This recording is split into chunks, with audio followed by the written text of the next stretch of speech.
friends. My guest today is an actor, director, producer, and writer.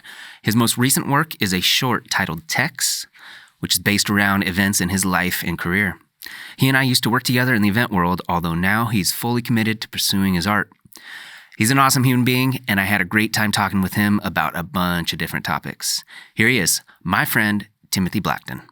It's supposed to be super casual. Well, that's good. I like it. I've been wanting to be on this podcast because I'm really excited to see the picture that you put up, because what I always loved about just seeing the pictures is everyone's smiling. You know, it's always a very good, get a good picture of people smiling. So I was like, this would be a good one to be on. That's funny. I'm terrible. I don't listen to podcasts. I'm on them, but I'm bad. I need to get better about that.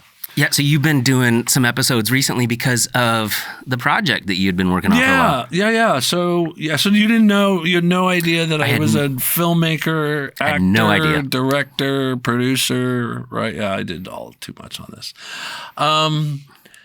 Yeah, so for me, I think, you know me from my events world and our time there and doing all of that, but really the passion and the desire for me is storytelling, and whether that's filmmaking or theater or whatever, I have that background and I do a lot of that kind of stuff, and had been for a long time. And then the events world just kind of eats you up, and so you got to kind of figure out what you're going to do. And I've been doing some directing on the side. I directed for White and Kennedy, did a little commercial for them, a little web commercial for them, which was some friends of mine hired me. They were producers, and they were like, hey, we need a bad theater production on stage. Oh, let's get Tim to do it. Tim can make that happen. The perfect guy. Because I used to work at a high school and taught at a community college and directed a lot of theater in my youth, and have a theater degree and a strong background in theater. So fell into events and kind of got away from what I wanted to be doing, which is storytelling and filmmaking and all that kind of stuff. So the project's Tex is about my life in AV. In my early 20s, I was struggling to be a writer and trying to figure out what I was going to write and create. And they were like, write what you know. And I'm like, I grew up on the west side of Portland, pretty well off. Like life wasn't terrible, So I didn't have a whole lot of life experience to really make something dynamic and make something interesting at a young age. That wasn't going to be my journey. Yeah. So Tex ends up being just a culmination of 20 plus years of doing silly event stuff for silly people for silly amounts of money. Sometimes a lot of money, sometimes no money. And that project came out of not Instagram, but a Facebook picture Lane Weinberg took of the crew of us at the Tiger Woods Center, a bunch of us, Rick Boats and Galen Burns and Terry Petta, just amazing, Tim Ritchie, Ethan Burke, both of those guys ended up actually working on the project. Ethan Burke was my director of photography. Nice. Just a great guy. Because I was acting in so much of it, I had to really trust him to really get the eye for it. And he did. It was just smart and great. And so these shorts are just about my life in AV tech. So the thing about Facebook picture comes up, and it's all of us, and Lane writes on the caption, Tex, Sunday nights, 9 p.m., HBO. And we all just started writing stories about different stuff that we had been through in AV world. And I was like, these are the stories I've got to create. There's some good stories. Yeah, and they're all all of that is based on facts. There's nothing in those shorts was like I made that up because it seemed funny. It was all just sort of places of real stuff happening. Obviously, at the end when you meet the band, it's all silly names, and I get that. But I've met some road bands that are craziness and silly. And the third one, which is a tech check-in, that goes horribly wrong. And those of you in the AV world who know what a tech check-in is under a crazy deadline to get somebody's presentation up and going. And that one was really fun to do because of the timing nature of it, to keep it under time. Sure. But its punchline is based off of a true story that had happened to somebody. So I just try to bring those all in and try to create something that's creative and fun. Well, and for me watching that, figuring out scene by scene that we're in the same location right now. So anybody that goes and watches that, they'll be able to see the conference room is actually this room. The one we're in right now, which is just nuts. What you had said about this whole podcast, like, hey, we're using that room to film the podcast, the same room you shot in. I was like, well, great. I know exactly where I'm going. The table is actually right over here. Oh, there you go. They hit it back. I know, and obviously you've dressed it up so much nicer. That one was it's great. There's actually, I don't know if it's still there, but a 4x3 screen hanging there, which was just like so great. I mean, when I walked in, it was like when the lovely folks here at the venue, can I mention the venue name? Can I mention them? Oh, yeah. West Coast Drape, Encore, I don't know who. I've just always known them as West Coast Drape because I go back with them I think they go by Quest. I'm sorry. Quest, an Encore company, I think. I don't know. Holy cow. Yeah, I don't know either. It's just so big. When they were like, yeah, you can shoot here, I was able to get a lot of previs done early. So the fourth one that I shot, which was the big one with the band, I had actually already had the previs for it done before I had shot chapters 2 and 3. Like I knew how that one was going to look and feel already because I was able to spend time here and get it all kind of figured out.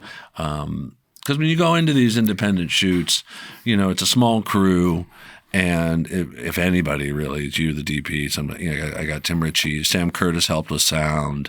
What's a DP for people listening? Oh, the director of photography. This is the person behind the camera who really operates the camera and gets the shot. So you come to them as the director with an idea, and you explain it to them, and they have to figure out how to frame it correctly. Oh, right? yeah, but also I, as a director, have the framing pretty well set. I need to know exactly how it's going to look, how it's going to feel, what my shots are in the course of the day. Like I need to get a certain amount of coverage of you and I here at the desk. Well, and that's challenging too, right? If you are the writer and the director and acting in it. That's a lot. Yeah, it was. And by the end of them, I took myself out of some of the performance roles. I minimized that because I spread myself too thin. Yeah. I mean, the problem by the fourth one, writing, producing, directing, acting in it, I was too thin. And I needed more producing partners. My wife stepped up to help a lot, and she turns out to be a great partner. And Brandon DeSalfe also helped with really helping me understand good casting and things like that. The great story about Meet the Band and that band is it's written for people I know, like close, good friends of mine that I worked with at Nike that are musicians. I won't name those names necessarily, but all very fabulous people, all of whom but one said no or didn't even respond back because they're musicians. They don't want to be on. They don't want to be on camera. So I reached out to just some local actors in Portland, some acting boards, and said, "Hey, it's a credit. It's an extras credit. I'll give you a name, and everything, and food, and that's it." And I got great people. I got the best, like the amazing background of folks who came and played that day, and we just went about my day as I do it on those things where you're called. I get here at 7. Make sure everybody gets here by 8ish, and I have everybody out the door by 5. If you're coming to play for me for free, I'm not going to waste your time. Yeah. And you hear these nightmare shoots of people, they were out for 14 hours, 16 hours. I'm like, I'm not doing that. But between the 4 scenes, how many days did you shoot? Oh, over 5 years. Let's do that. Let's do that. Let's set that for a bit. Because I was beg, borrowing, and stealing, and because I was managing my own personal life and things around it, I ended up, the first one I shot, it was a day at my house 1 year, and then it was a year and a half later where I shot the second one out back here, and then it was the following March that I shot the third one here, and then by February 2019 I shot the last one, and then it took me a year to kind of just get it out. Did you have to worry about your appearance? Absolutely. And make sure your facial hair is all the same and everything? It's not. Yeah. Which is really hysterical. It's not. My beard changes several times during the piece. But because I've spaced it out over a couple of days, you don't really know. But I have a beard. The thing about it is they were all kind of meant to be somewhat independent things, but they all kind of work together, except for the first one, Show Blacks. It's kind of its own thing. And I'm in a full beard with that one. And then I think I go to a goatee and then back to a beard and back. It's like one of those things. Yeah. Because it was just so many years between them. And I tried to manage my hair length too. So you had everything written 5 years ago? No. You were writing? I was writing as I went. Yeah. Like I knew, like I started writing out like what would be good stories to do, what would be good, topics to do stories on. And then when you whittle them down, you go, what are the really right ones? What are the really best ones? Meet the Band, Terry Petta actually wrote a big section of it as a rant because he knew I was doing the project and he kind of came up with this idea of Meet the Band. And so he wrote out a lot of the character names. And so I was like, do you want to write with me on this? He's like, nah, you just sort of fly with it. So I took what he did and incorporated it, and then I just sort of then added my little sort of things to it. The net about Tex is it's a precursor to the bigger world of events.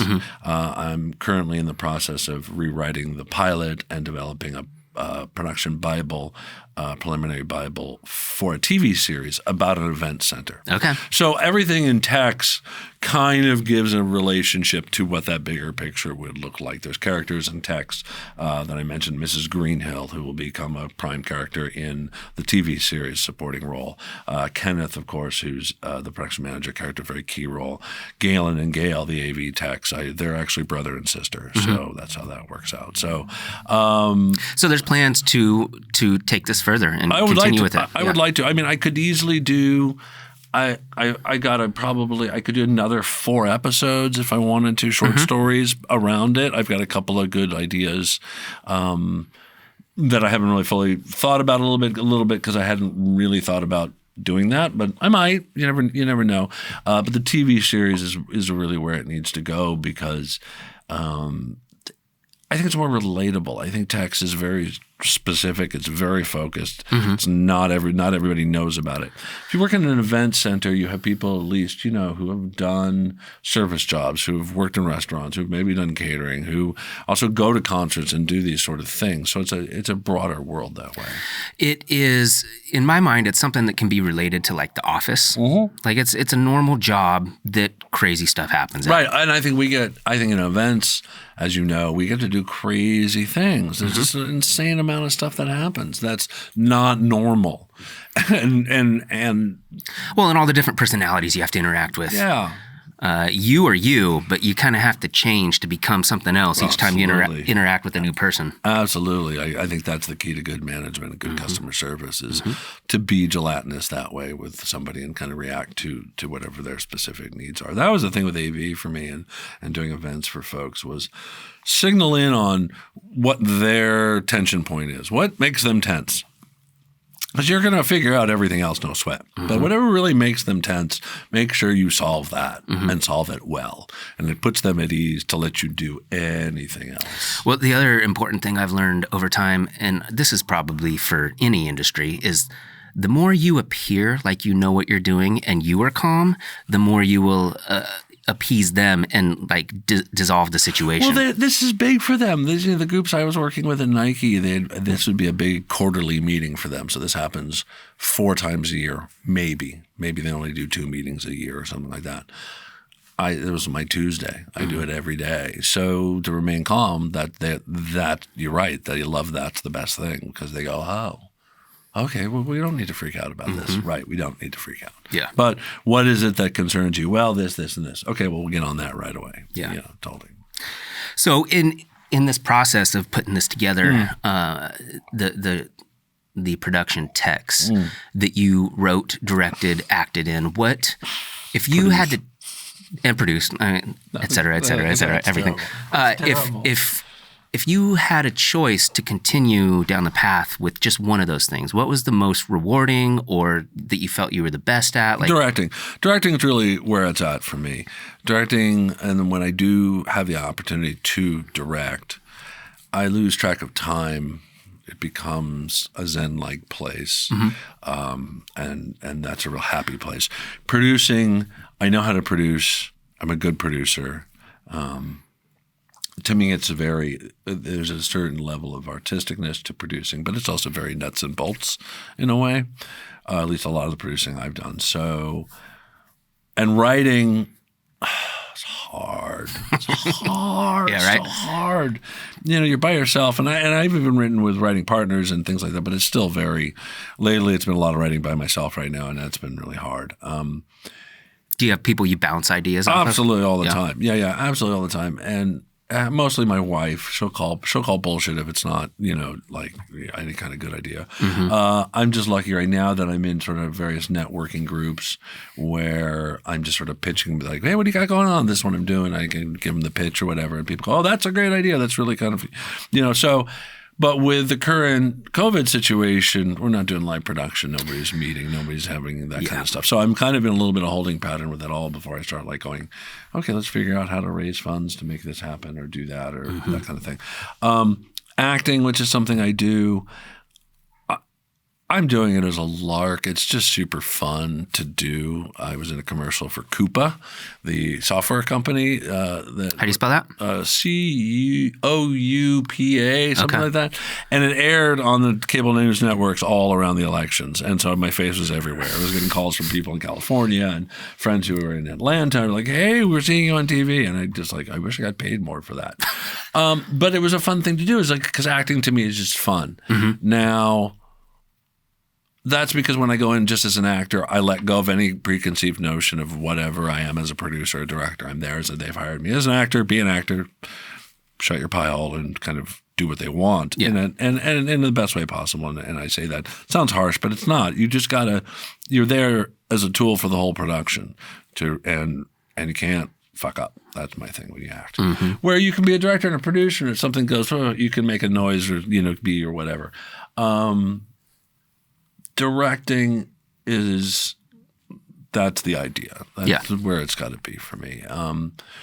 Like I said, people are like, hey, I got a project. You want to produce it? I'm like, no, I'm going to produce me. That's the only person I'm going to produce these days. Can you explain for me and for everyone listening, what is the difference? What does a producer actually do compared to directing? That's just a great question.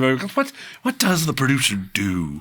And the producer brings together all the right people and puts them in the room and makes sure they all work well together to create a product. It's very much a good producer is a lot of pre-work. It's a lot of prep work before the actual day of shooting, or at least for me in my events world as a producer. If I had a day that went really sideways, it was my fault. But if I got ahead of it and made sure everything was lined up, I would just spend the day pissing out fires. Like, what do you need where I can help you? So in the film world, a good producer brings together the right team of people, actors and artists, and make sure they do the film properly. Okay. And then a lot of times we'll just manage, of course, the film as far as entity in space and stuff for release and things like that. So where the director is going to work with the actors and the script and the DP and really get the shots put together. Yeah, really try to pull some sort of performance out of somebody, right? Yeah, producers are way supportive on all of whatever any member of their team is doing. Mm-hmm. So they're intimately involved with every level of the production. Sure. Yeah. Sure. And so ultimately the product that comes out, it's a mixture of 100 different people. But absolutely. Really, you can place most of it on the director. Correct? And the producer, yeah. And the producer. And sometimes the writer, depending on who those all are. But those are the people behind the picture that you're going to say they made. But when they give the Academy Award, they don't give it the best picture. They don't give it to the director. They give it to the producer. So Christopher Nolan's doing something right. Yes and no. I haven't seen all his stuff, and he's about ready to. I think he's leaving Warner Brothers because he's pissed off about the streaming business thing going on. And I get that, especially when you made a movie that was probably meant to be seen in the theaters and you're not getting that. Mm-hmm. But, he's – I don't know, he's not my favorite filmmaker, but he's – Who's your favorite filmmaker? Shit. Or just somebody that you appreciate. Well, there's directors like Martin Brest who did Midnight Run, which is like one of my favorite pictures of all time. Okay. Judd Apatow does really kind of good. I like his stuff. Yeah. His style. I do too. Tarantino's Tarantino, so you take that for whatever that is. Obviously, Pulp Fiction sort of huge in my sort of like breaking up film. But there's some other. Now you got me on the. What did you think of Hateful Eight? Couldn't get through it. Got 10 minutes into it. And I thought it was garbage. Yeah, I couldn't get through it. It sucked. And I'll be honest with you, I really didn't think Once Upon a Time in Hollywood was all that good. I didn't either. And I'll tell you why. My reason was I never worried for Brad Pitt at all. I never thought, oh, shit, this guy's going to get in trouble. Yeah. This guy literally, by the time they had put, spoiler alert, but the acid joint away, I was like, that's going to come back. He's going to smoke it, and I'm still not going to worry about him. Yeah. And also Tarantino's need to rewrite history, which I sort of feel like is a hacked way of dealing with a story. No, that is what I appreciated the least about it, because I read Helter Skelter. Yeah. And that book is insanely graphic and gross, and it was one of those books that I'm reading by myself in my living room, and I'm like looking around behind me because I'm freaked out. Right. So I go to that movie, and I expect, as dark as that sounds, like I want to see what really happened. I wanted to see it. Yeah. And then he completely changes everything, and I'm just like, this is is not good. And my wife, who has no knowledge of Helter Skelter, no knowledge of that, like that was never part of her like cultural upbringing, like to be involved with that or know about that. She was like, "What's going on?" So it didn't make any sense to her really at that point. So Pitt's performance, phenomenal, just a great performance. It's just a subtle, quiet performance, which is some of the best sort of stuff. But no, great movie. But see, on the same token, talking about Tarantino, Inglourious Bastards is one of my favorite movies. Oh yeah, that one definitely. And he rewrote that. Yeah. Like at the end when they're blasting Hitler with the, oh man, that's so redeeming. We love that, and I think he somehow wanted that with Once Upon a Time in Hollywood. I don't know, it didn't really fly. For me, Reservoir Dogs and Pulp Fiction are sort of the key ones there. Tarantino's a character in and of himself, so he's a personality. And so he said he's going to do 10. He's got one left. You think he's going to stop? Do you know about that? No, I hadn't heard about that. I love the mythos that he creates around him and the energy and how all movies are tied together and everything like that. And he had a story for the Vega brothers, which is, for those of you who don't know, John Travolta's character in Pulp Fiction is the brother of Michael Madsen's character in Reservoir Dogs. I didn't know Vega brothers, yeah. And he had a movie about the Vega brothers he wanted to do. So I would like to see that if that's going to be the 10th one. But I don't know. Any kind of artist that says, well, this is it, we're never going to do this again, they throw enough money at it. They're making Lethal Weapon 5. Does it have Gibson? Mel Gibson? Yeah, probably. Yeah. So when I was in Hollywood, I worked with a producer, Jenny Lou Tugend, who was the producer on Lethal Weapon 1, 2, and 3, and I believe 4. Well, this was after Lethal Weapon 3 had come out.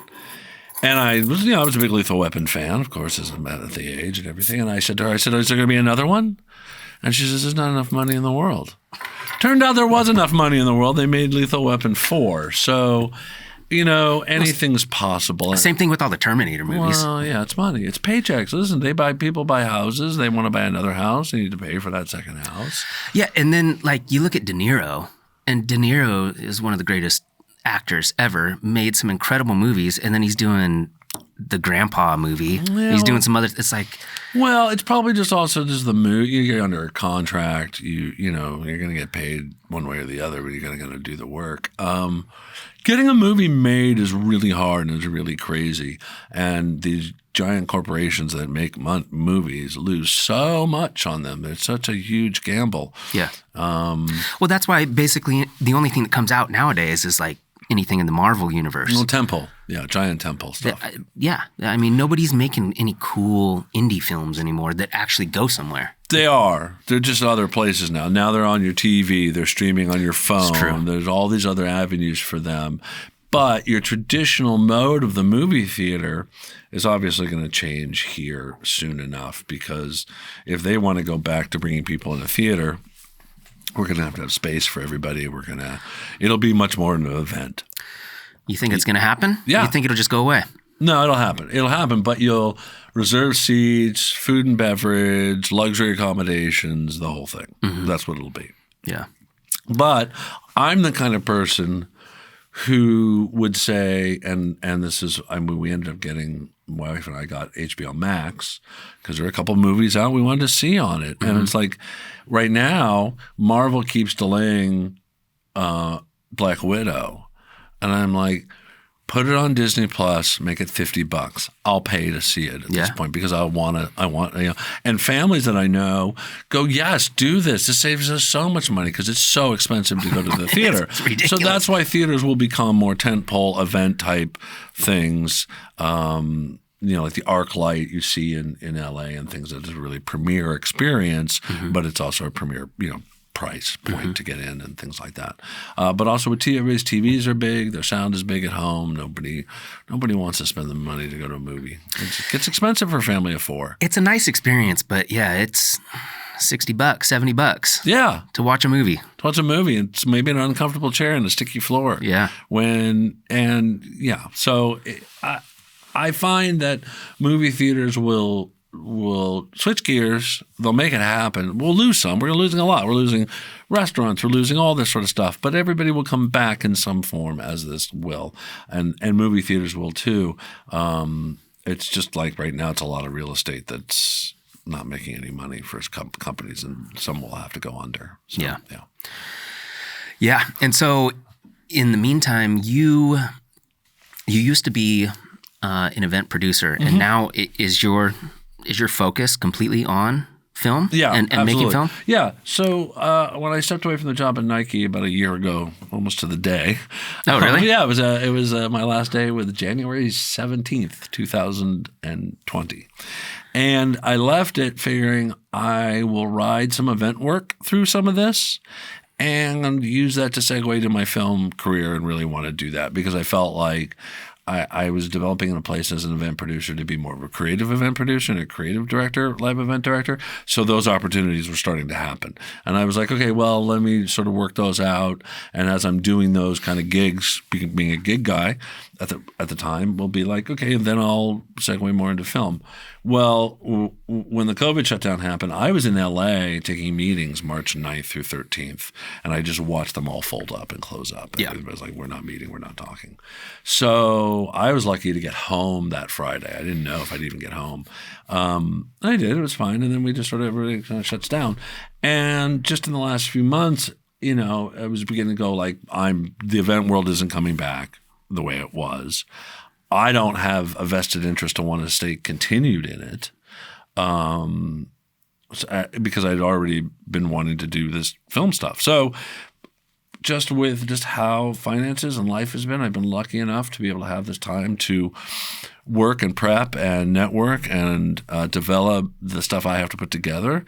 You got to put together a pitch package. You got to put together business plans. You got to put together stories. There's all of it happening as a producer there. So, and writing. So I've been really enjoying that. So that's much clearer where I'm defining myself and what I'm about. Now, will I take event work if it comes to me? Oh, hell yeah, I'm a whore. I mean, work's work. So, I think that's why most people do it, is because they're pursuing their dream or their artistic vision, but you also got to make money. Mm-hmm.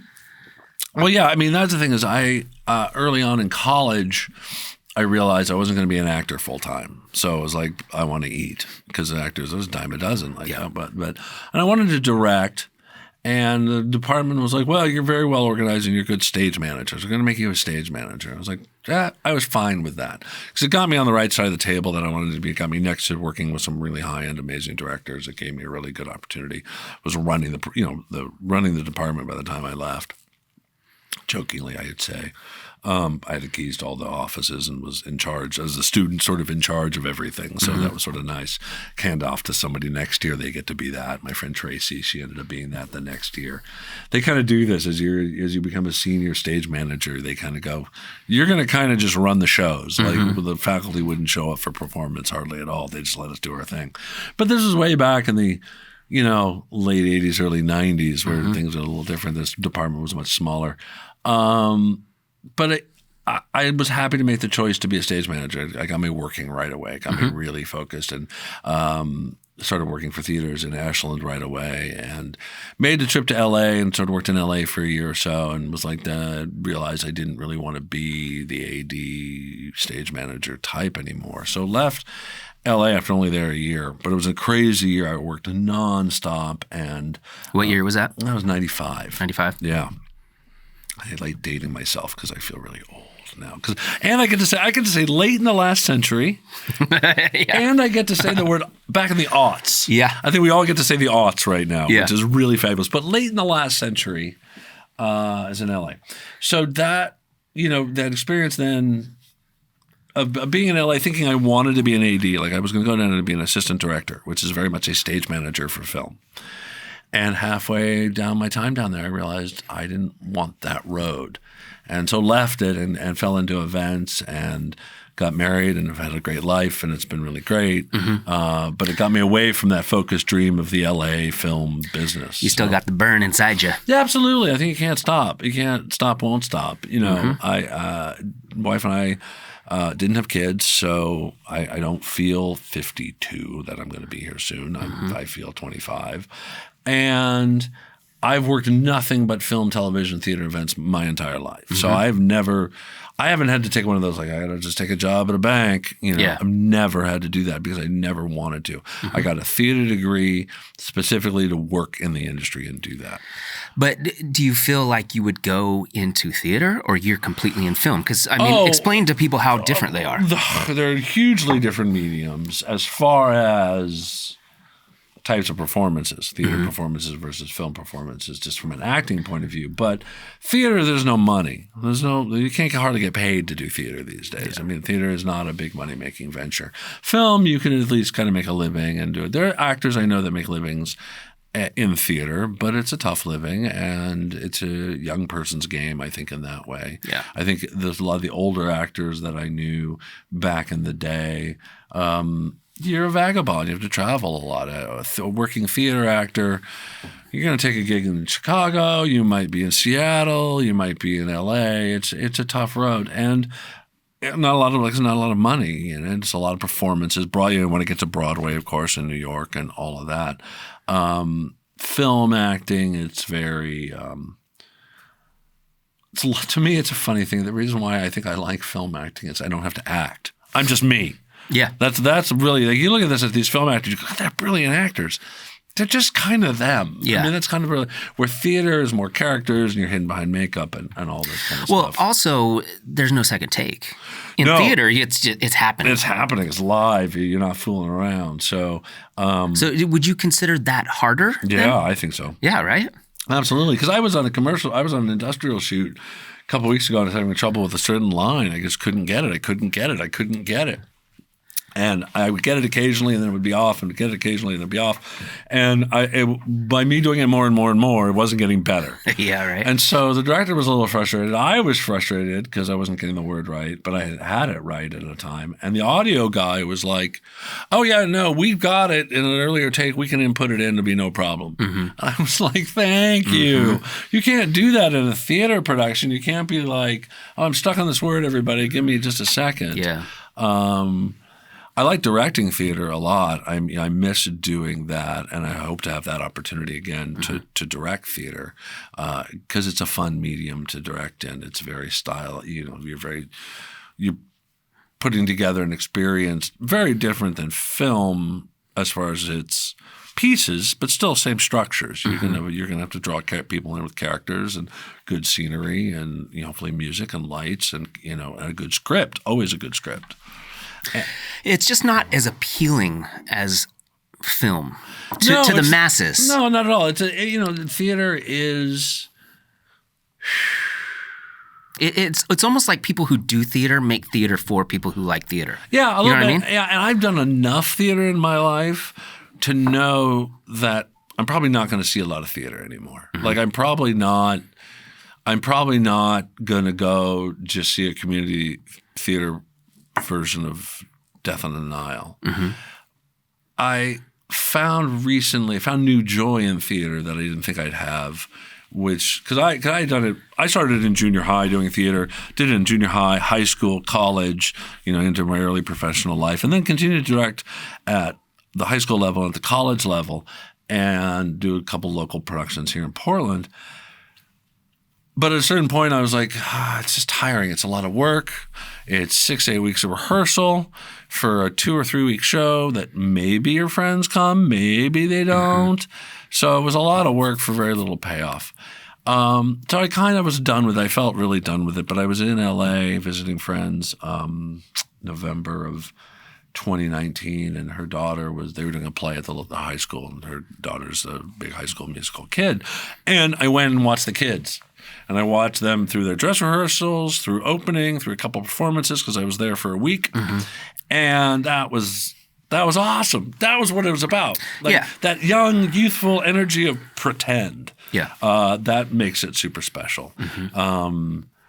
The older, not so youthful aspect of pretend becomes a business, right? It's a business then. Yeah. Even in professional theater, it's a business. Like when I was working there in cabaret theater, we were doing a show called B-Girls, which is about women singers of the 60s.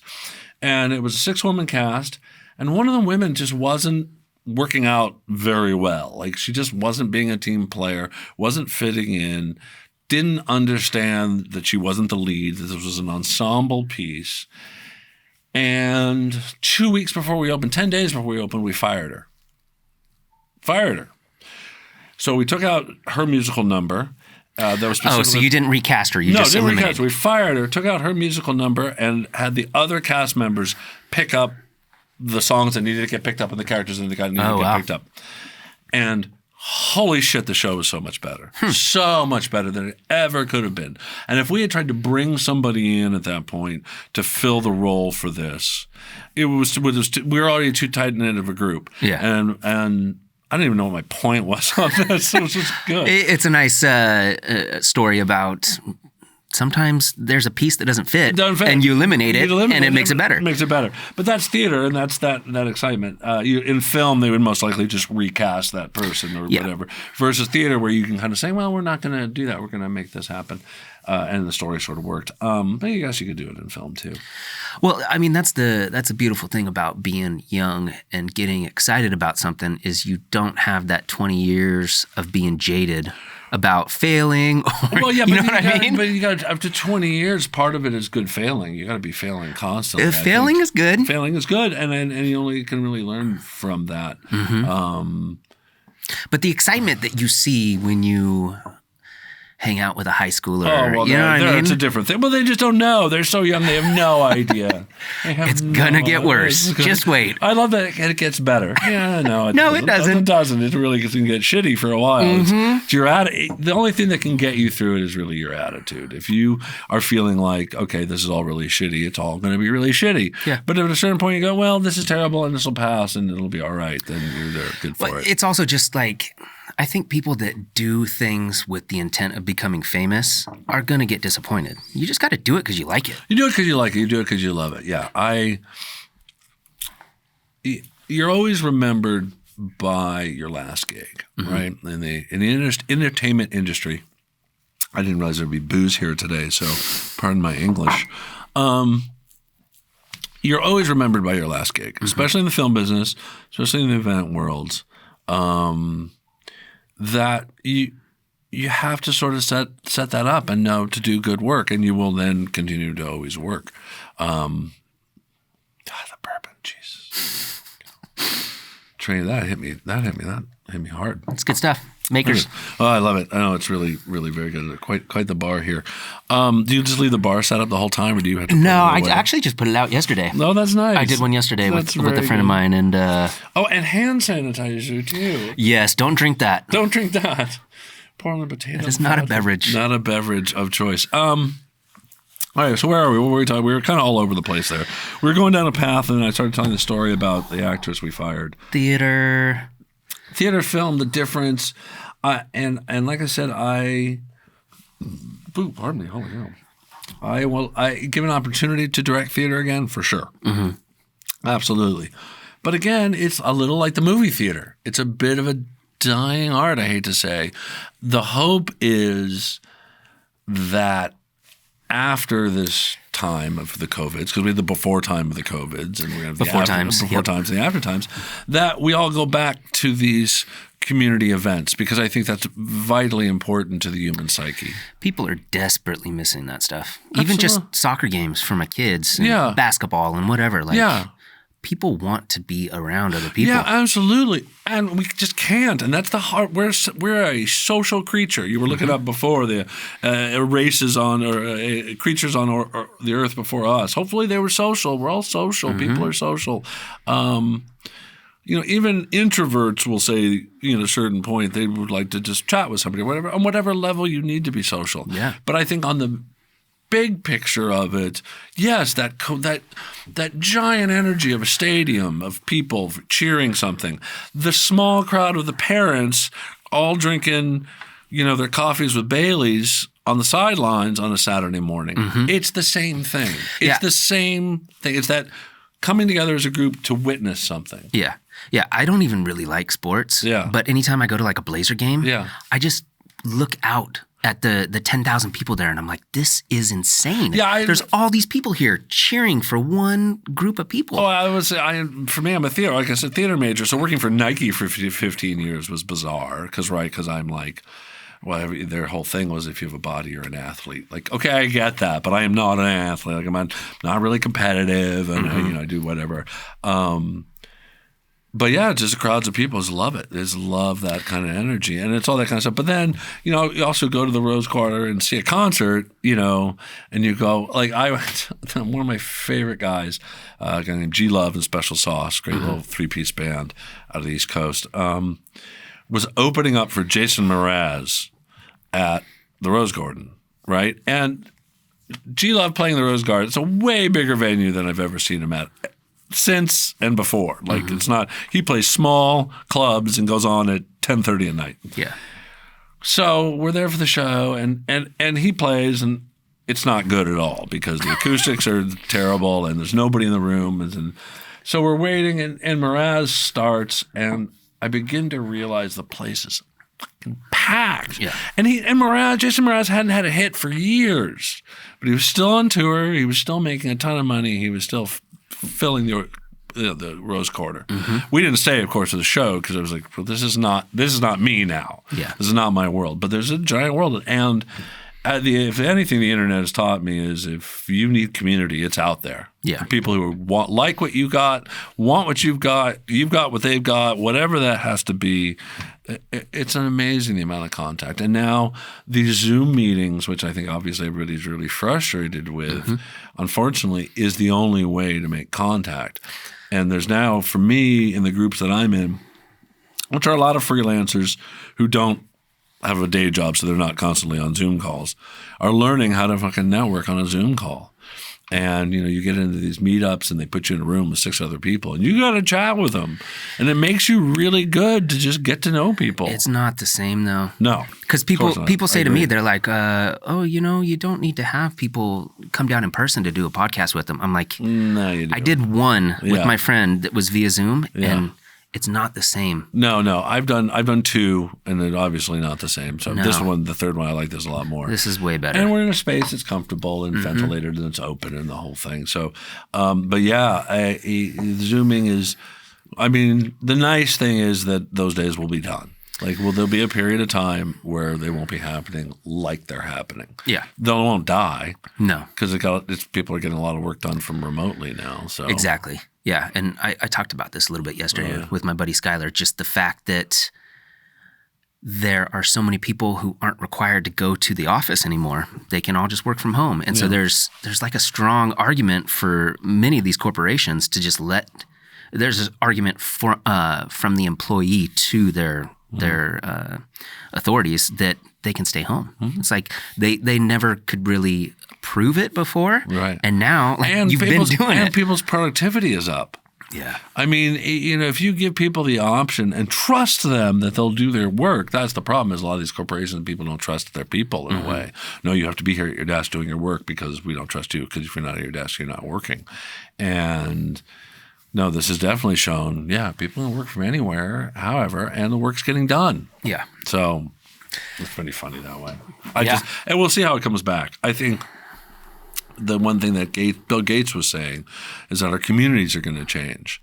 Where a long time maybe your community was your work community, now if you're not in that with those people so much, now it's going to be your people in your neighborhood. It's going to be people, people closer to you in a physical way versus an emotional way with work or what have you. So it's interesting though, because I don't think anybody thought that we'd be where we are at now, almost a year later.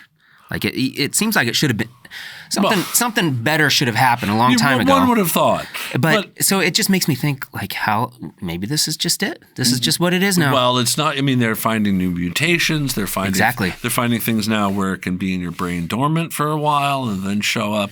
We don't know what we're dealing with, and the the polio thing and the vaccinating and all that sort of stuff, and people fighting those kind of things. Like, well, come on, we did the Spanish flu thing. Everybody got vaccinated. We were fine. That's why the Roaring '20s were the Roaring '20s, because of that thing in 1918, and then everybody went back to partying.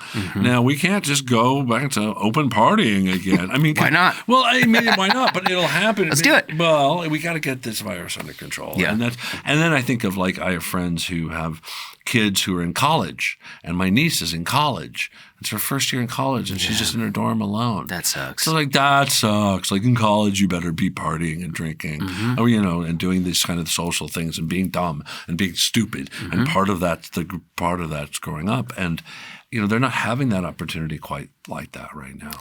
So hopefully it would be great to get this under control. I mean, I put it squarely on the former federal government that didn't really do the work that needed to get done. I think they've got some adults in the room now who hopefully can get this taken care of, but it keeps evolving. It keeps evolving, and I don't think anyone really knows what they're doing. No. Everyone's trying to figure it out. Nobody knows. In real time. Yeah, no, because this is brand new. No one's researched on this. We don't have clinical research on COVID-19. We're literally just trying to fix this in the moment. And our medical technology, the fact that it can do that, that's super crazy. Yeah. When you think about it's possible, that's what's even more mind-blowing. Well, the crazy thing to me is like they discovered this virus, sometime about a year ago, a little over, January 2020. Actually, it was before that. It was in the fall of 2019. Okay. It was coming in. So they discovered that. They really started working on it, February 2020, March 2020, trying to figure out some sort of cure or vaccine. Yeah. Within a year, they have something that they're dishing out. Yeah. How long did they work on AIDS? You know what I mean? But AIDS, if that's all it takes is like really focusing on it for a year. But AIDS at the time, I mean, they never put the energy towards it, and they never, that they're putting a massively focused effort on this. But a lot of the work that they did on AIDS is helping deal with this stuff. I've seen some of that. Yeah. So it's all part and parcel. But my father-in-law is one of the oldest gay men around that's been on the cocktail for a long time. And they study him at the University of Utah a lot about how he's been doing. And he's been on the cocktail for so long, his bones are deteriorating. Everything else seems to be holding well, but he's literally just got titanium kind of everywhere. Oh, wow. So that's sort of what the long-term effect of that cocktail can be on people. But he's still alive with HIV. Yeah. It's crazy. I mean, same thing with Magic. Yeah. Magic Johnson, he's had it since what, 91, I think? Yeah. 30 years, man. Yeah, so you can manage it, but the COVID and the response to it right now, you're right. We just don't know. We don't know. We don't know nothing. No. We're literally just going every day by day. And, people need to get the vaccine. The idea that, these people have to get it first and these people have to get it first. Who fucking cares? Just get it. Just get it out to people. We need to get it out there. And we'll see who takes it and who doesn't take it. Because I think certain places will then not allow people in the room if you don't have it. I just read an article the other day that said there's a Republican senator, somebody in Congress, said that he wants to make a part of the stimulus package that you don't get the $1,400 unless you have proven that you've taken the vaccine. Interesting. Okay, that's a little... There's so many dilemmas. Dilemmas, and our government obviously has a lot of work to do. But I don't think you should make anybody do anything. It's weird if you tie it to money like that. I know it's true. Money is that thing that's everybody wants, everybody needs, everybody wants more of. So we'll see. I mean, I honestly. The new administration is only by the time, I don't know when you're going to air this, so a couple days. So the 3 or 4 days. Yeah, new administration has only been in for a couple of days, really. Hopefully, better leadership at the top will trickle down to get it all kind of done out right. That's for sure. If given the opportunity to get my shot, I'll get it. Yeah, sure. I mean. I like the whole joke of people like, well, they're going to put a chip in there and they're going to track you. And I'm like, have you not noticed your phone has a little like that? I'd love that play on that. And it's like your phone tracks you. Yeah. Do you have a Facebook account? Do you have a Facebook account? They're already tracking you. They know exactly where you are. Yeah. Exactly. So, that's part of the. I think that's definitely part of what we're dealing with. There you go. Shiner Box? Is that what I was looking at? What are those? You never seen these? Oh, the Sessions. Yeah, Sessions. Out of Hood River? Oh, yeah. Yeah, no. I had actually, those are the, they look, I don't know where you're from. I want to say. The Dalles. The Dalles, that's right. So you're familiar a little bit with Oly back in the day? Oly Olympia beer, the Oly bottles. They're very similar to these looking Sessions bottles. So when the Sessions guy was out for one event I was doing, I was like, your little bottles remind me exactly of these old Oly bottles. He's like, yeah, it's the same machine. We bought it from them. And that's serious. The Dalles, I was just in the Dalles for a film festival. Tech showed at a film festival out in the Dalles. In the Dalles? Yeah, the guy took over. There's the what's his name? Sunshine Dairy. The guy Mike Culfair, who was doing this thing, just had it out at the Sunshine Dairy or whatever. Sunshine, not dairy. What's I'm thinking? The silos. Yes, the big silos. You put up a projector against and shot there. Wow. The guy they show movies there and everything. So my movie actually premiered.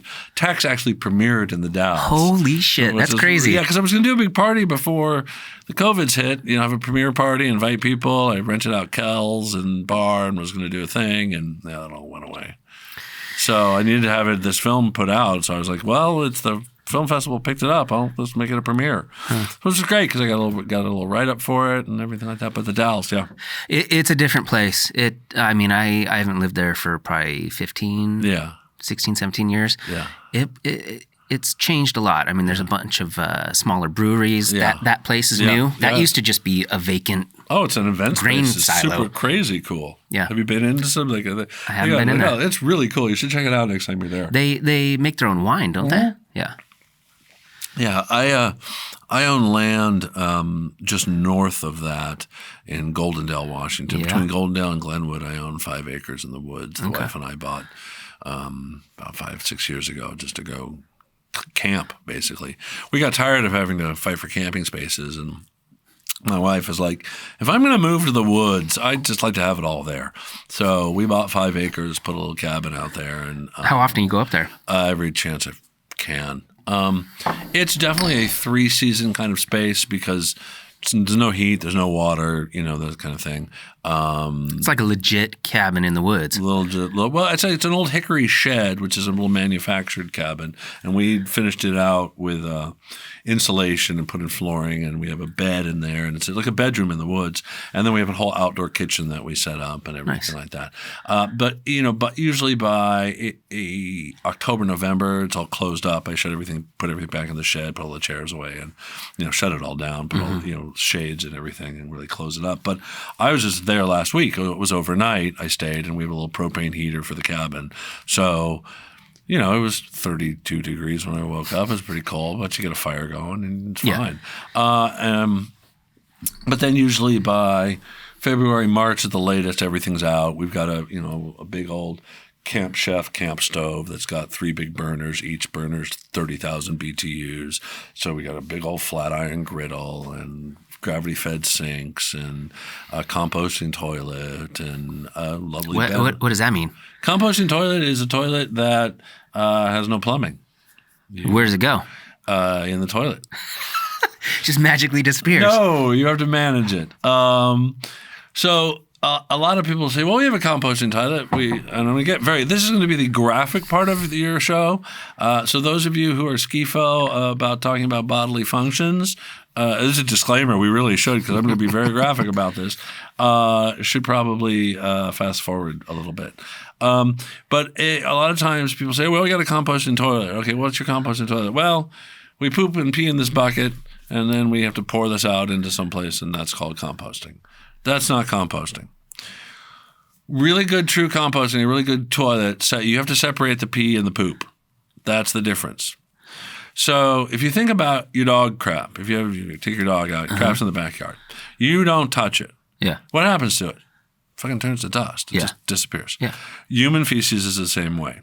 So the toilet we bought, the composting toilet we bought, and we paid a lot of money for this toilet, $1,200. Damn. Yeah.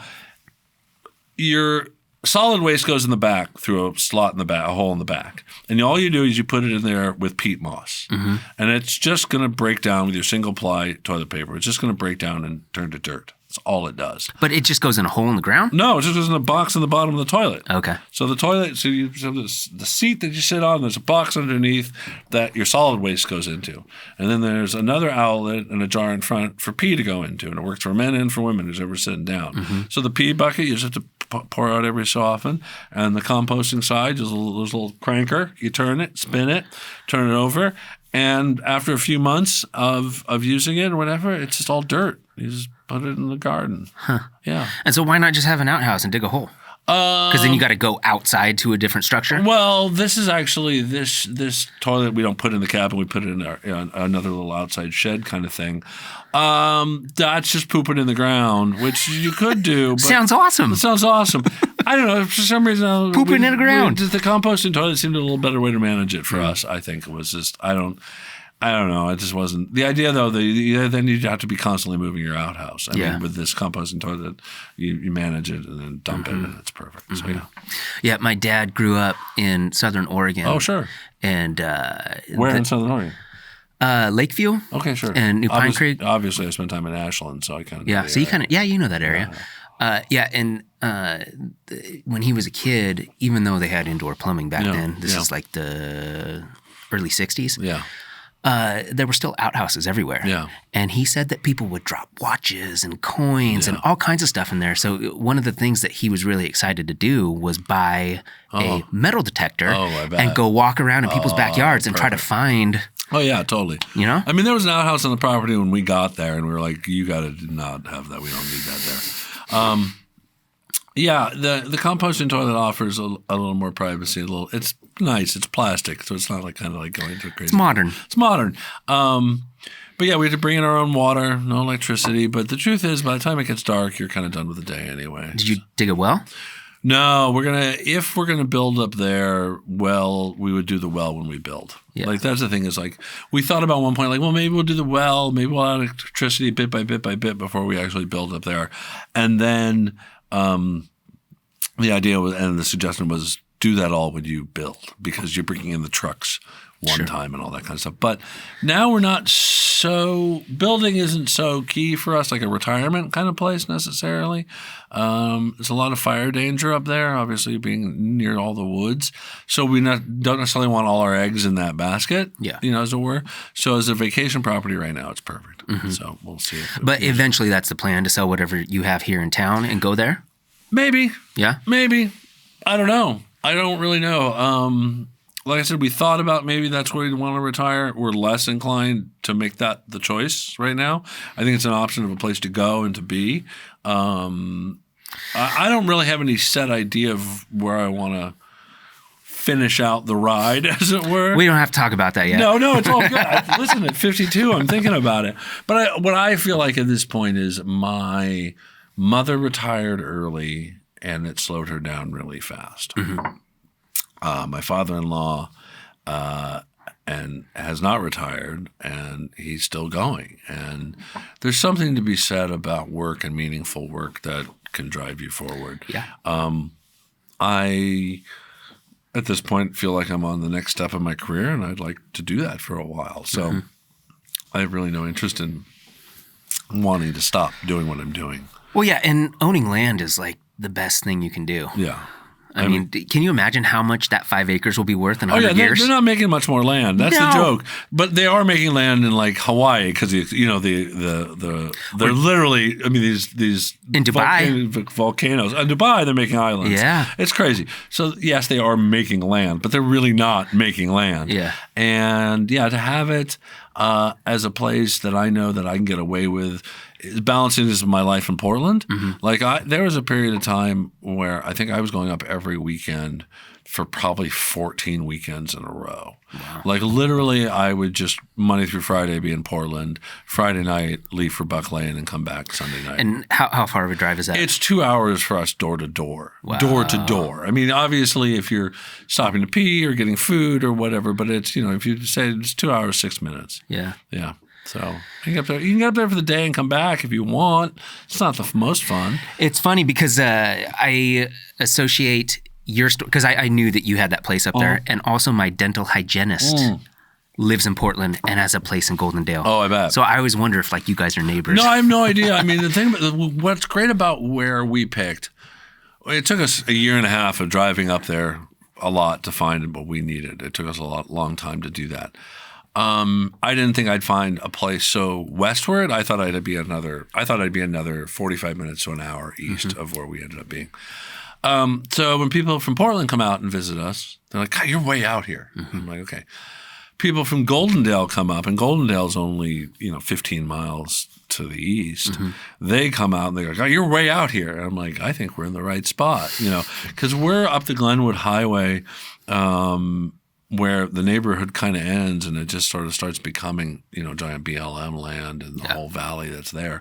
And there's some great roads, some great driving roads. And I'm a car guy, so I drive the cars I love out there and take those out on the roads and do all that kind of stuff. So, how many cars you own? Well, currently I only own, if I count the one that's my mother-in-law's, I own 4. So that's too many cars. But I have the most recent purchase.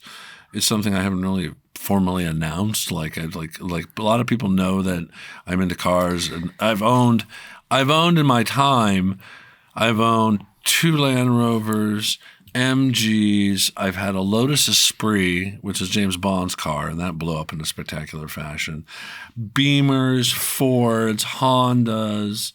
Mazdas, several. Not necessarily. I'm not like an exquisite car guy, but I just really love cars. The MG was a 1970 MGB that I rebuilt, and I bought in this last year because sometimes you have to find reasons to spark joy. A 1998 Porsche Boxster.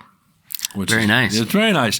And they're very cheap right now. They're amazingly cheap. They're a smoking deal for a. Why? Not a lot of power, so that turns a lot of people off for Porsche people because they're pretty snobby. Yeah.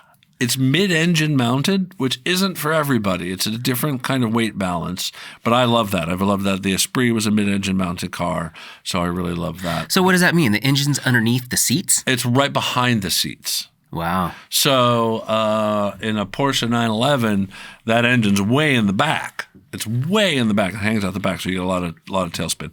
Mid-engine puts it just over the rear axle. So, and just forward of the rear axle. So right behind the driver's seat, and this is a little 2-seater convertible. I bought a hardtop for it because it's Portland in the rain, and I wish I drove it today. But it's a great little car to just go out on the roads, 5-speed, and up in Goldendale and up in that area. There's some amazing roads. And so I'm pretty lucky that way to have that. So have you driven a Tesla or any other electric vehicle? Actually I have. And I bought whose was it? It was a Model, whatever the last one was that came out. Model 3? 3. Yeah, I drove a Model 3. And, I just love about electric cars is the immediate torque, the immediate power. But most people complain that you can't hear it. Well, right. And that's a lot of people complain with the Boxster, the exhaust, you can't really hear it. It's a very subtle exhaust. It's sort of, that's one thing is doesn't happen so much. But I'm of the mind of like the way electric cars are going. Like I love this Boxster. It's a '98. It's the second year of the year model year. It came out in '97. Okay. So it's a series. It's an early model. It's generation 1. Just sort of really just stick shift and not a lot of else. Right. There's just very raw driving experience and an engine. And I would say that I would keep this car forever to just always have that experience. Yeah. The cars I have now, neither of which are hybrid, will probably be the last 2 full combustion engine cars I'll buy. We're very close to no one driving anymore.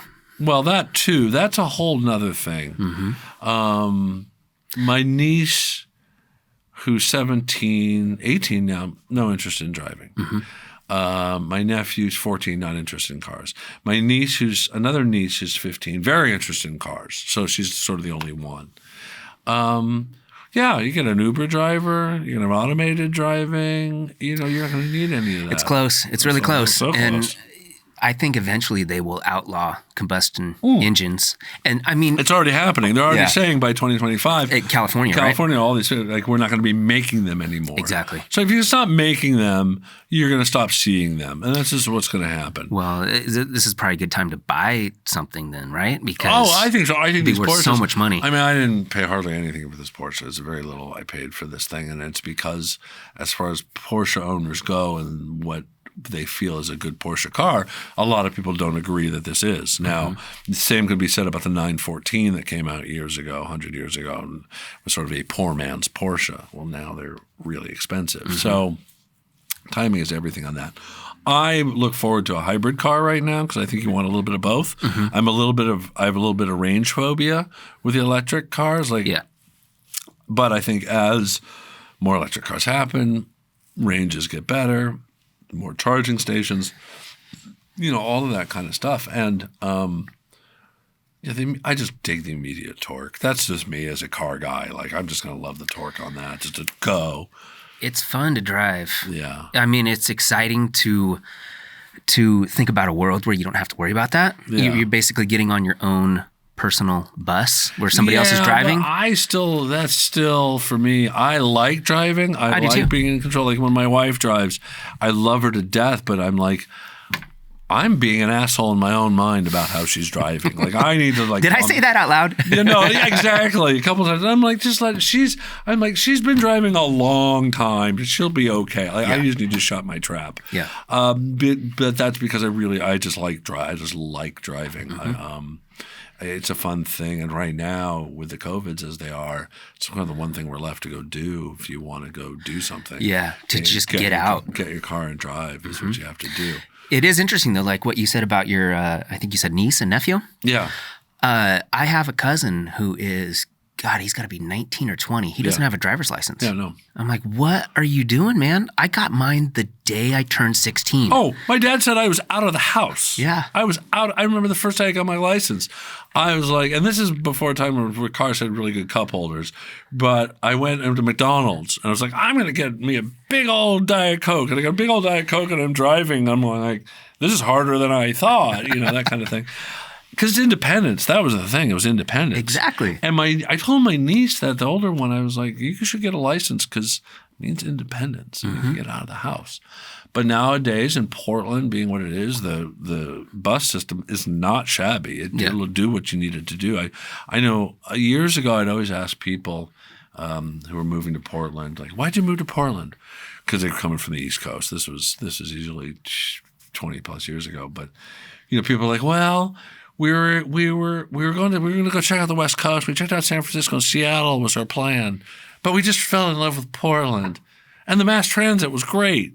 It's like, I guess it kind of is here, and it is pretty dense. You can kind of see buses everywhere. You can get anywhere you need to go, and Max is super helpful. And Portland traffic's insane to begin with. So why would you want, like, as a kid, that would be the most frightening thing. Yeah, I think it's elements other than that, though. I think kids nowadays, they're getting a lot of what they need from online. Well, yeah, you don't have to go anywhere. But I don't, and it makes me sound old, but I don't understand that. I want to see somebody. I want to interact with them in person. You know what I mean? That's a lost art. I mean, it's a lost art. I mean, even to the point that you can even go back to with that little mindset is we're emailing way too much. Nobody fucking picks up the phone anymore. Mm-hmm. Just pick up the phone and call me. Have a quick conversation. Yeah. No, I'm going to email you a list of tasks and things I need you to do with very little explanation, and you have to succeed on all of those. And if you have another question, you have to shoot me back an email that maybe I'll respond to at some given time. Yeah. Email was never created for that. Email was created for short blasts of information. The fact that people write pages and pages of detailed emails is ridiculous to me. Yeah. Pick up the fucking phone. Yeah. Pick up the phone. Communication. You're right. You don't have to communicate so much. Yeah, it's weird how much it's changed. I mean, there's so many. How old are you? I forget how old you are. I'm 36. Oh, yeah. Yeah. Your age at 36 is definitely like your early 30s are a little overwhelming, but by the time you're 36, you're like, shit, I'm in this now. You know what I mean? I'm heavily into the 30s. Yeah, heavily. You're heavily into your 30s. Yeah, and it gets better, Cody. Cody, it gets better. No, it gets worse and it gets better. Listen, it's two-sided. It's absolutely life is that way. Life gets better, life gets worse. It's going to be how you choose to roll through it is how it's going to go for you. It's all based off of your interaction with the world. The world isn't changing. It's going to do what it's going to do. And if you choose to be frustrated with it, you'll be frustrated with it. If you choose to let it kind of roll off your back a little bit, you'll be better suited. Yeah. When I was younger, I never really wanted to take any advice from anybody. You know, you don't want to listen to anybody. No. And the older I get, it's like a lot of nights I'll just go to bed and I'll be like, whoa, an entire day just went by and here I am getting ready to get in bed again. Like it really does just blow by. Like the last year of COVID, it felt like a decade. But it also felt like 20 minutes. Yeah. It's like, so the line that I heard was, when you're young, the days are long and how's it go? Years are long, days are short. As you get older, years are short, days are longer. I think it's how that goes. Makes sense. I'm having more Burmid. So, So, yeah, you're right. This whole COVID thing, obviously for everybody to sort of stop what they were doing in whatever way they were doing it, readjust, and then kind of continue. It's fascinating. And for me, I remember it was like, okay, the thing went down in March. Well, let's see where we are in July and really kind of assess. Like, let's just hold tight for just a little bit until July happens, and then we'll see. Then it was like, oh, end of the year, easy. Oh, easy. Keeps going. 2021. And now we're saying, hopefully, sometime later this year, the idea that movie theaters would open up again. I mean, is a great way to look at it. But they pushed all the big stuff from April to October. Now we were optimistic about April. Now we'll be optimistic about October. So, I had a vacation planned with my kids and my parents to go to Disneyland. And we booked it in March or April, and we were supposed to go in August. Right. And we knew by June it wasn't going to happen. Right. We just rebooked it a couple weeks ago for August this year. I don't know if it's going to happen. So I remember seeing some pictures on the face space of your trip, because I'm a big Disneyland fan. I just always dig it. I buy into, you go to Disneyland, just buy into it all day. Like, don't even, and like, I'm an adult who loves Disneyland, so it's a little creepy, but at least, all right. No, Jim Gaffigan says that about adult people like Disneyland. But listen, it's the happiest, most fascist place on earth, right? You will have a good time. You will be smiling. You're not going to wear cutoffs. And if you are wearing anything inappropriate, the Disney police will pull you over. And they do this and make people change. They have a whole building of wardrobe. So when I saw you posted that, I didn't really pay attention to the date. I actually, for some reason, I thought you guys went because I think I was just so desperate for somebody to be doing something fun in a way, right? Mm-hmm. But yeah, who knows if you can pull it off? I don't know if it's going to happen. I know that I have a friend who went to Disney World in December, I think. Yeah. So Florida's all about it. Well, but California, Florida's extra special that way. It's weird how it's the same corporation, but it's in two different states in the same country, and they have completely different viewpoints on how to tackle it. Oh, yeah, but I think a lot of that's also what the state governs, Yeah. too. California is going to lock down some stuff versus Florida. Mm-hmm. A friend of mine was just a line producer on a Disney special that they did for Disney Plus that shot at Walt Disney World. And, you know, it had to be empty at night. They had to light that thing up. And even within Disney's ranks, the Disney company that was managing the park was like, we don't want to turn this stuff on. It's really expensive to light this place up. Yeah, right. And they're like, well, you got to do it. It's for the business. But even to get kickback from within the own company somewhat, that's how big Disney is, right? Yeah. But I ended up watching a bit of the special that he produced, and it's like, oh, they lit that place up. I mean, every building was lit up everywhere, Main Street, the whole thing. Yeah, I would love to see their electric bill. Oh my God! Could you just imagine? Per day, it's probably like $20,000 a day or something crazy. It's way more than that. It's got to be way more than that. It's so That's intense. nuts. Yeah, and I miss Disneyland. I haven't been in so many years. I've been to LA a couple times in the last years, and I have not been getting to Disneyland like I used to. And I just dig it just because, as far as a park, it's just done so well. I mean, when you go to Magic Mountain or you go to Universal or whatever, at least back in the day, they didn't try to hide the speakers. They didn't try to hide the magic in a way. Disneyland, just spend your time walking around Disneyland looking for the speakers. Yeah. You have to do some work, to find where the audio is coming from for this town or this ride or whatever. And I love Disney Imagineering for all of that. It was just super great. And I'd love to see the Star Wars thing. That just sounds amazing. Yeah, I haven't been down there in 10 or 15 years. So I'm sure it's completely different. 2005 was the last time I was at Disneyland. Yeah. I mean, that's a long time. Did you ever go to Knott's Berry Farm or as any of those? As a young kid, yeah. I kind of, as I got older, it was like when I lived in LA that year, I went to Magic Mountain a couple times, went to Universal, went to Disneyland a lot. And since going back to LA the subsequent times, it's only been Disneyland. I haven't been pulling that off. So, I think at this point, I'd go back to Magic Mountain again, and I would love to see Universal. It's been a long time since I've been there. But I also worked in the business, so I know Universal's backlot from being on the Universal backlot. So it's a little bit like, well, I don't want to do the stuff in front, know. But Disneyland, I've just been fortunate enough because of going to Disneyland for so many years, knowing people who worked there.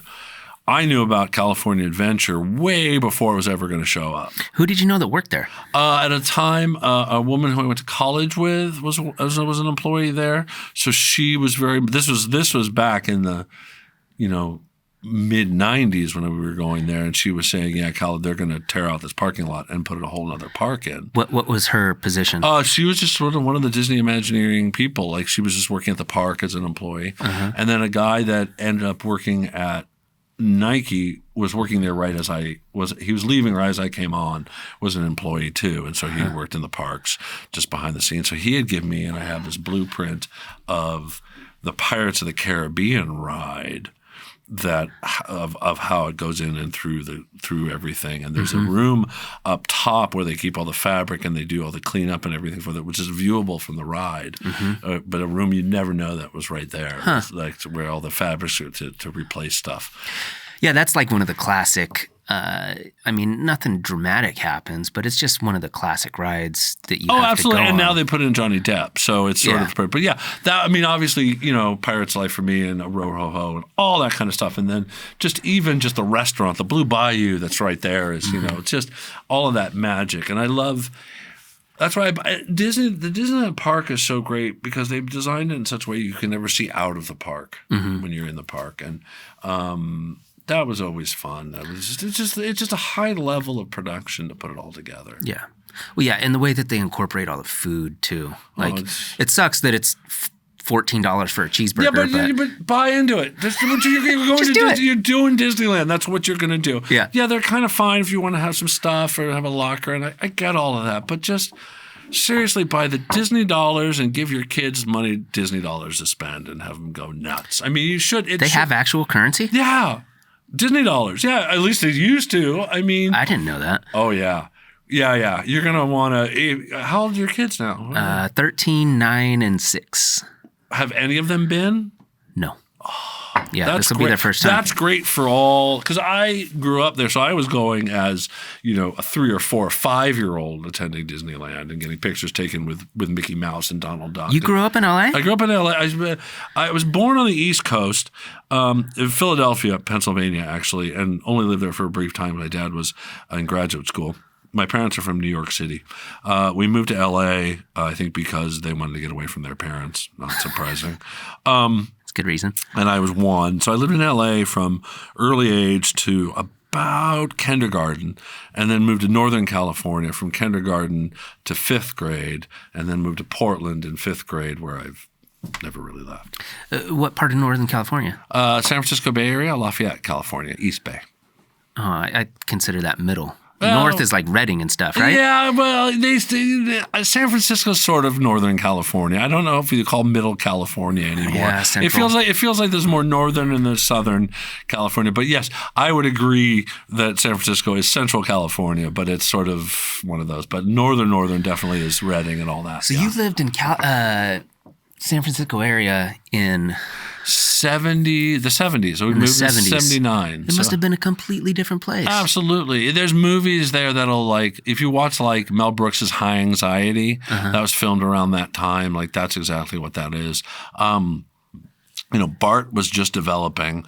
It was a much simpler time. I was in 1977, Star Wars comes out. Mm-hmm. I'm in between 4th and 5th grade. I meet a buddy of mine by ourselves. We leave our houses, walk down the road to the local BART station, get on a BART, which is the subway or whatever, go to a different town, Walnut Creek, walk 6 blocks, watch movies, get on the BART, come home, and did that all by ourselves. What 4th grader does that anymore? Yeah. That doesn't happen. No. So when they say times have changed, yeah, they have. Yeah. So, but San Francisco at the time, that was sort of for me, really first memories. Living in LA as a kid, there's pictures and there's vague memories I have, but it's in San Francisco, my first real memories of seeing Close Encounters of the Third Kind at the Coronet Theater with my dad, knowing Star Wars, knowing Grease the musical, great. So movies were a huge part of your life at the beginning, and it just kind of went through. It's always been. I think that's the key for me, is that it's always been. It's always been the dream, and there's always that magical movie factory, that idea of things. And I was just lucky enough as a kid to be in places that just kind of kept getting me more and more introduced to it and around it. While in San Francisco, my dad worked for a rock promoter named Bill Graham. Okay. Bill Graham's a pretty famous rock promoter of the day. And so I was at concerts, the Oakland Coliseum, backstage as a grade schooler, right? When you think of Frampton and Santana and Fleetwood Mac and Led Zeppelin and the Doobie Brothers, I'm a kid and I'm backstage at these events. I'm there days before watching them set up. Whoa. So I'm introduced to it really early on. I saw one of the first Pong games. I was around the team that was developing the first laser light shows. I was just around that as a kid. That's what my dad was working for at the time. So I was really fortunate at an early age to kind of just be like, oh, I see all this. I love all this. Do you have actual memories of hearing Led Zeppelin in concert? The only memory I have of Led Zeppelin in concert, and mind you, at the time, I was really into the Bay City Rollers, which I saw in concert, and the Beatles were who I was really interested in at the time. I also saw Kiss, by the way, in concert with Cheap Trick opening up. Nice. But Led Zeppelin, so was Day on the Green, which was these giant shows. They do summer shows in the Oakland Coliseum outdoors. Frampton Comes Alive album was recorded there, 4th of July. It was there at that concert. But my dad takes me. He's like, well, let's go to the back of the stadium. Like, we go all the way to the other side of the stadium, just way as far back as we can, way up in the raft, way up in the seats. And Led Zeppelin's playing, and I don't know who they are, but they raise over the stage this giant Zeppelin flat, okay, on the back of a crane. And I asked my dad, what's a Zeppelin? He's like, well, it's like a blimp. That's all I remember. Wow. Yeah, but I can say I saw them. That's insane. Yeah. Yeah, there's not many people that can say that. No, I mean, I was 7, 8 years old, but I mean, it's still memories of that. And to say like, yeah, I saw them live, I could say that. Wow. I can say that. That's cool. Yeah. But at the time, probably I was more into probably Fleetwood Mac at the time, that kind of thing. Doobie Brothers, definitely. Well, yeah, when you're that young, you're only into whatever your parents are playing for. Yeah, you. pretty much. Yeah, my dad was not listening to Led Zeppelin, I'll tell you that much. Yeah. So, yeah. A lot of Beatles. A lot of Beatles. Nothing wrong with that. No. And so I think that's the thing for me was like having that, then moving to Portland, and in grade school getting a role in sort of the spring play of the host and the narrator, sort of a big deal in 6th grade, I think. And went off to junior high, and my dad was like, well, my dad was a trumpet player. He's like, well, you should be in the band. He'd also done some theater, but he was like, you should really do band first off. And I hated every fucking minute of it because I was rehearsing with my dad. Yeah. He wanted this for me. I didn't want this. Yeah. So I did 9 weeks of band. And then by the second quarter there, I moved into theater and just never looked back. And I was cast in the spring play as Raggedy Andy and Raggedy Ann and Andy. And my dad was very supportive of me doing this. He knew my dad's philosophy was as a parent. He said, "You're the bowman. Your kid is the arrow. Point them in the right direction and let them go."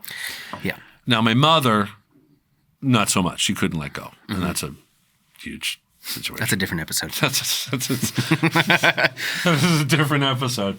But so when my father realized it was theater for me, he was all gung-ho for me to do it. And when I said I wanted to study theater, they were very gracious. They gave me the gift of college.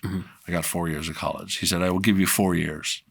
And after that, you're on your own. I was like, okay, done. I worked my ass off and got 4 years of college done, and then pretty much been on my own since. Now, yeah, sure, I borrowed money from my parents when I was in my 20s. I went back to live with my mom when I was in my 20s. It happens. Nobody's perfect. Yeah. But it definitely set me up to be focused, to get a good education, and to get out there in the world and work, which is what I want to do. I didn't want to do graduate school. I was just like, I want to get a very specialized degree and go out and work, and I did. That's the difference. I mean, now between many generations before us, that it used to be that you could go to college and get a degree for something and use that to make a decent living. Yeah. And now there's so many people who, I mean, it doesn't matter. The wealth gap is insane. I mean, even in my lifetime, I've watched it happen where just the rich have more and the poor have less in a way. The middle class is gone as we knew it. And I just think the expense, like for me to go to college, fall term at Southern Oregon at the time, State College, fall term was $507 for in-state. Full course of classes. For one term? One term. Okay, so just the classes. $2,000 basically for an entire year. Pretty much. Yeah. Less, yeah. Yeah. And then you have your housing and cost on top of that, and that's a different deal. But that doesn't happen anymore. No. And, right now, loan forgiveness would be a huge boost to the economy. And a huge boost for definitely racial inequality. And I think that's going to happen. It's looking like it, yeah. You have to. That's the thing I don't understand, and I don't pay a ton of attention to like getting in the nitty-gritty of everything. But like, if we are able to create $1.5 trillion out of thin air to give stimulus checks to everybody, like we've got money. We can do anything we want. The military budget, if you just nip the military budget just a little bit, you'll be able to, you can pay everybody well. And right now, economic stimulus is what has to happen. We are, we are still a capitalist country, regardless of the current, strife. But you gotta get people got to figure out, but got to feel safe. Well, that's the other thing I don't understand is why there's not more business owners being proponents for it because the people who are getting the stimulus checks make less than $75,000 a year. Right. Those people are taking that money and they're spending it at Target and they're spending it at Amazon. Absolutely. They're not putting it in their 401k or investing it in the stock market. They're buying stuff. They're also saving, though. I mean, the statement that came out, and mind you, I get generally all my information from NPR, so it's always going to have a good liberal slant to it. But that banks have more than $1 trillion extra dollars in them right now that people in the U.S. have just been keeping in the bank. Because they're not spending it in a way that they normally would be spending it. Because they are concerned they might not have any money next month. Absolutely. Yeah. But at the same time, restaurants, food that we love. I love food. Let me tell you, I love food is such a joy. And there are meals that I knew in Portland. I'm like, I will only have this in Portland because it's nothing else is like this anywhere else. And those places have closed. Yeah. Will they reopen? Probably. Will they be different? Yeah. I mean, one of my favorite restaurants is Montage. Love the Montage, right? Downtown Portland, late night attitude, terrible, rude, beautiful service, like on purpose kind of a way, and family style seating and a great bar to wait in and always a line. They closed. But they opened a food cart. So you're gonna figure it out. Where's the food cart at? There's that pod down. There's an intense pod down on right between near Hawthorne and 8th and 9th, somewhere right in there. So right by the Lucky Lab, they opened up a pod. And they're still doing the decorative tinfoil? Probably not. Like that's probably gone away because that was for your to go. Yeah. So that's probably gone away. But it's still a food cart. Still, you can get some of the food you miss. The world of food and much like entertainment just decimated. And things like Amazon where you're being able to shop for what you need. Yeah, that's how that's going to be. Like going to the supermarket's a ninja affair for me. Like the wife and I, we don't go together. Like one of us is going. Who's going to the market? I'll go. Yeah. And you go in with a list and you get out as fast as you can. Yeah. It's crazy days right now with all of that. I believe we're on the tail end of this. I believe we're seeing a way out of this. Gosh, I hope so. Yeah, it's weird how normal it's become. Well, sometimes we're adaptable. I stopped smoking weed for a long time, and recently I've been smoking a little bit at night, and then I'll take my dog for a walk and just walk around the neighborhood, and I'll forget that it's COVID. Oh yeah, because I'm not wearing a mask or anything. Yeah, and I'll just magically go back in time. Well, yeah. I'm like, oh, this is what it was like. This is absolutely what it was like. Yeah. I walk my dog and I forget to bring a mask. I'm in my own neighborhood. And then because of the neighborhood I live in, it's a city path too. So we get a lot of people just sort of passing through. And we're the only neighborhood in the area, only street in the area with sidewalks. So we get a lot of people passing through. And I'm like, I'm just walking my dog to poop in the morning. Do I have to have a mask? I'm like, probably I should. And even when I take walks for exercise, I carry a mask with me in case I pass anybody or go by anybody, because that's actually the worst of us passing, huffing and puffing. More of a chance for this. And we're so close for this to be done. Yeah. I do like whiskey to help kill it. Yeah. Although, I mean, I was drinking a lot of whiskey earlier this year. I think for a lot of people, it saved you. It saved. No, the weed saved me more than anything. I'm such a chronic; it's hysterical. Yeah. That's always been my weapon of choice. Whiskey a good second, a martini third. Beer is one of those that living in Portland, you think, oh, you must love beer. I have tried so many terrible IPAs that I don't really like IPAs. I'm not a fan of IPAs. They're just too heavy. Too heavy, too hoppy. I'm definitely a good Pilsner guy.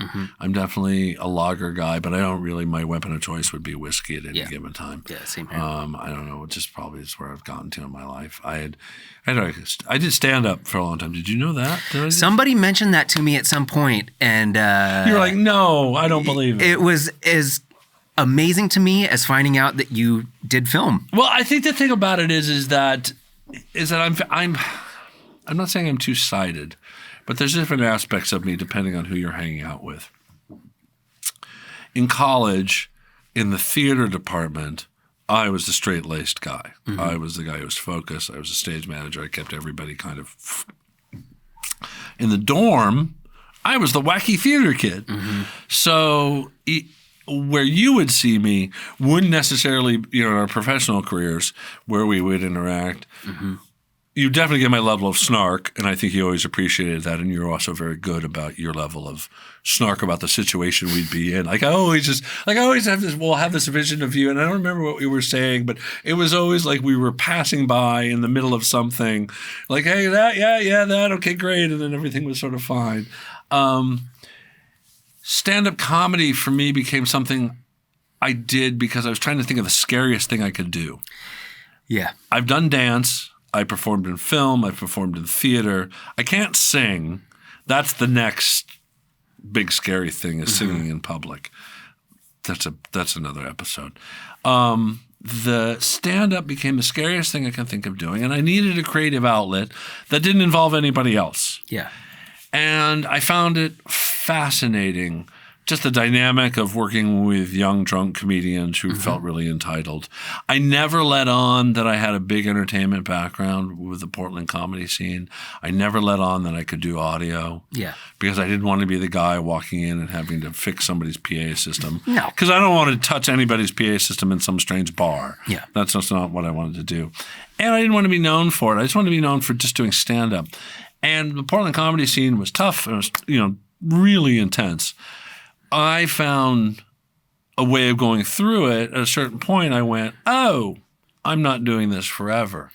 But it was such an addiction that you didn't want to give it up, that feed of getting, an intense response from a group. I learned a lot about myself, my ability to present, my ability now to pitch stories, do podcasts like this. I'll never not do it. If you ever give me the opportunity, I'll definitely get up and tell it. Yeah, I've never done it, but everything I've ever heard about it makes it so appealing to me for the exact reason you just said, is that it is the most terrifying. Yeah. It's one or the other. You either bomb and it is the most embarrassing thing that you've ever experienced, or you kill and everybody just loves you. And so you get one or the other. But that's for every comedian. That's not just for you. I watch great comedians bomb at times. Yeah. And that's part of the beauty of it. Also, it's a weird art process for me because I'm used to the directing and the producing I'm doing. We're going to make a project behind closed doors and then expose it to the world, right? Stand-up, the only way to make it work for the world is to expose it immediately. Well, and you can't plan everything beforehand. Like, a lot of it's just what happens in the moment. Absolutely. And my comedy my comedy, for me, as I was trying to develop my voice and figure out what I was about, and I never really fully did, I only kind of got to it more recently, was the stuff that I was just making up in the situation was my best stuff. Yeah. By the time I was done with it, I was doing anywhere from 20 to 30 minutes. Nice. At certain gigs. And maybe 15 to 17 was actually fully written out jokes. Yeah. And the rest of it was just riffing off the situation I was in. At certain open mics, I would just write stuff based off of what I was seeing in the moment and then go up and reflect that. And that's when those were the much better nights for me than trying to write a joke. Yeah. Partly because writing a joke and the structure and the timing is very vitally important for the voice you have. And I, like I said, was trying to develop my voice, and I never quite found it in the time that I was doing it. Because also, at a certain point, I was like, I'm done with this. But it took me a while to get out of it. Yeah. Well, I also hear that it takes a decade for you to get really good. Absolutely. And you have to do it every single night. Every night, 2 or 3 times a night. Yeah. And my wife at a certain point was like, I'd really like you home. I was like, okay, that's totally fair. I want to see you. We're married. We're married. Yeah. But, here's the thing now is like we've been married, it's been 20 years of marriage for us right now. Nice. And now it's a little bit like, especially living together, in the COVIDs, we're not going anywhere. It's like, how can I miss you if you never leave? So, she's definitely, prior to the COVIDs even happening, she was like, if you need to go to LA and work, you need to go, do that. Because after a certain point, you're like, oh, okay, well, I'll see you later kind of thing, and it'll be fine. And have that balance. But at the time with stand-up, it's a day-to-day kind of thing. And it was very little fiscal payoff. The joke was I made tens of dollars doing it, Yeah. So you don't really you have to be fully committed to it, fully. And I know some of the comedians that started when I was starting are doing very well right now, and as they can be within the COVIDs. But it's it's bars and it's late nights and it's a different schedule. It's a different schedule, and I was doing it because I could, and it worked out okay. And I'm glad I did it. It got me better to pitch stories now, which are vitally important. There's a lot of these great storytellers who write a great script but don't know how to share it with an executive, and I have that ability. Yeah. Cool. Well, I think that's a good spot to to shut things down. So I appreciate you coming out. Thank and hanging you. out. I really appreciate being here. This is really great. I'm really glad. Like I said, I think the smiles for the cover photo are just great. And if we're doing a video here, this is even better. But a lovely setup for sure. I might have to do my own podcast and steal it. No, I'm kidding. Whatever you got to do. I mean, you got the soft lights and everything. It's cozy. Yeah. Well, that flew by. Cool. All right. Well, thank you. I appreciate it. No, man, good to have me. Thanks, man. I appreciate it.